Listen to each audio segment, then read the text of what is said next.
굿잡! 안녕하세요, 아크입니다. 오늘은 집에서 구하는 DIY 재료 수급편으로 실증난 아이들 장난감을 분해하고 정리하는 것까지를 영상으로 담았습니다. 요 몇 주 장비 제작편을 중심으로 올리고 있지만 아빠크래프트는 10살 똥구리 큰딸, 6살 작은 폭탄 아들을 중심으로 하는 DIY를 만드는 채널로 만들었습니다. 여러 사정이 겹쳐 미뤄지고 있지만 본격적으로 만들 것을 생각하며 버릴 장난감을 분해하다 보니 이런저런 보물이 많이 나왔습니다. 여러분 집에도 있을 고장난 장난감에서 보물을 찾아보실 것을 기대하며 그럼 전 작업하러 갑니다.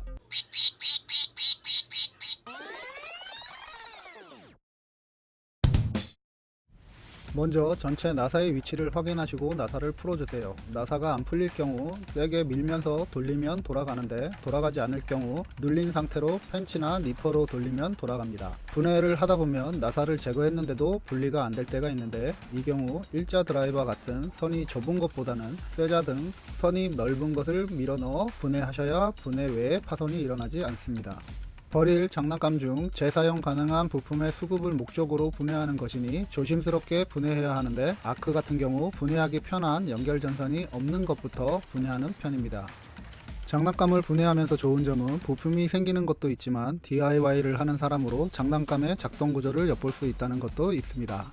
대체로 전원이 공급되거나 움직임이 생기는 부분에는 접착보다는 나사를 이용하는 경우가 많습니다. 작동부의 나사나 접착 부분은 조심히 해체해야 합니다. 과도한 힘으로 분해를 하게 되면 재료를 사용하지 못하게 될 수도 있습니다. 배터리랑 연결되는 부분이 있으면 잘라주면 되는데 잘 아시겠지만 대체로 빨간색, 노란색은 플러스극, 이외에 검정, 하양, 초록, 파란색 등으로 나오는 선은 마이너스극입니다. 배터리 선을 해체하실 때는 건전지의 종류와 개수를 확인해 주세요. 장난감 회사에서는 그에 맞게 세팅을 해두었기 때문에 재료를 활용하여 DIY를 만드실 때는 그에 맞춰 사용하시면 됩니다. 해체를 진행하시기 전에 그에 맞는 배터리를 준비해 두셔서 해체하시면 고장의 유무를 바로 확인할 수 있습니다. 아크 같은 경우 기판이 고장일 때는 부속과 배터리만 챙기고 작동이 될 경우 작동 구조 전체를 보관합니다. 아크처럼 전알못이라 배터리 구분을 못하신다면 영상 뒤에 테스트로 나오니 걱정하지 않으셔도 됩니다. 장난감 분해를 통해 아크가 수급하는 부품은 완성되어 바로 쓰거나 변형해서 쓰는 것이 용이한 작동 구동기관, LED, 모터,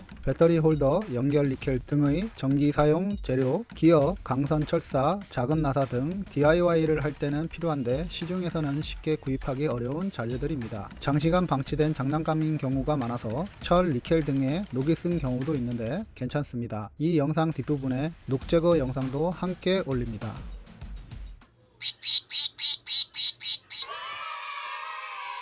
이제 오늘의 성과를 확인할 시간입니다. 영상에는 하나의 장난감이었지만 오늘 해체한 장난감은 쇼핑백 하나 분량이었습니다. 오늘 많은 수의 바퀴를 수집했습니다. 플라스틱으로 된 것과 고무 바킹이 있는 것이 있었네요. 몇 달 전에 구입한 문구점 바퀴보다 몇 배는 섹시한 것들이 참 많습니다. 요즘 장난감의 바퀴는 잘 빠지지 않습니다. 예전에는 아주 쉽게 빠졌는데 말이죠. 철사와 플라스틱의 접착이라 그랬지만 요즘은 접착제가 워낙 좋아져서 잘못 빼면 강선 철사가 휘어지거나 바퀴의 플라스틱 부분에서 깨져서 사용하지 못하게 되는 경우도 있습니다. 아크는 한쪽은 무리하지 않게 아주 조심스럽게 빼는 편이고 다른 쪽은 그냥 두는 편입니다. 잘라서 쓰면 되니까요.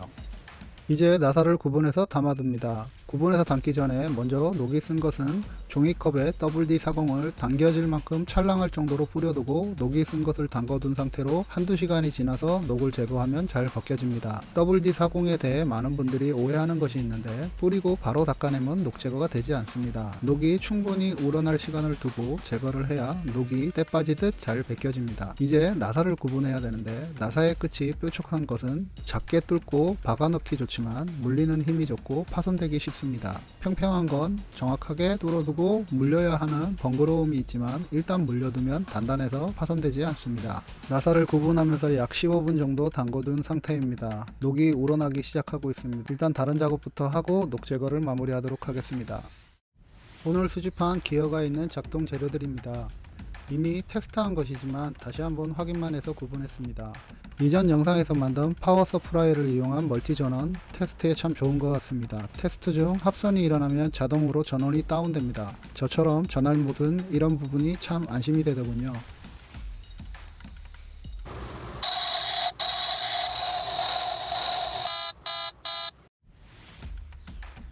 이제 장난감용 배터리에 대해 간단히 얘기 드리겠습니다. 장난감에는 작은 원형 1.5V 배터리, 동전만한 3V 배터리 또는 흔히 건전지라고 하는 1.5V 배터리, 이 영상에는 없는 직사각형의 9V 배터리를 씁니다. 작은 원형 배터리는 2개 또는 3개로 3V, 4.5V로 배터리로 쓰고 동전만한 건 1개, 3V, 건전지는 2개 또는 많으면 4개까지도 씁니다. 이 영상에는 없는 직사각형의 배터리를 포함해서 건전지 1.5V를 2개 또는 3개, 4개를 묶어서 쓰시면 대다수의 장난감의 작동 테스트는 가능하더군요. 참고해주세요. 이제 마지막으로 WD-40에 약 30분 정도 담가둔 것을 크기가 작으니 면봉과 휴지로 닦았습니다. 30분이라는 시간이지만 많이 깨끗해진 것을 확인할 수 있습니다. 조금 더 깨끗한 걸 원하시면 조금 더 담궈뒀다가 충분히 닦아주시면 됩니다. 오늘은 집에서 구하는 DIY 재료 수급편으로 실증난 아이들 장난감을 분해하고 정리하는 것까지를 영상으로 담았습니다. 당분간 공구 만들기 편을 진행하고 앞으로는 이 영상처럼 수급된 재료들을 가지고 다양한 것들을 만들어 보려고 합니다. 이 영상이 도움이 되셨다면 좋아요, 구독, 알람 부탁드립니다. 그럼 전 또 작업하러 갑니다. 굿짜!